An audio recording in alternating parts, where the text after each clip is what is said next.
eating leftover food from the fridge? Then you need to know this. You are slowly harming your body.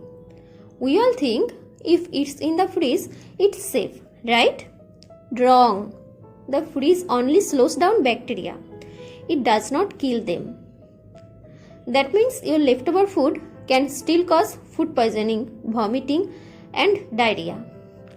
And here's the scary part. Foods like rice and meat can develop toxins that don't go away even after reheating.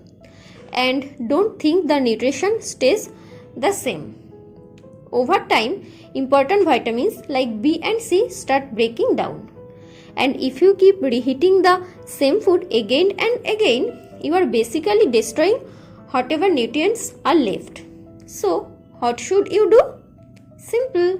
Eat your food within 1 to 2 days. Store it in airtight containers and avoid reheating it multiple times.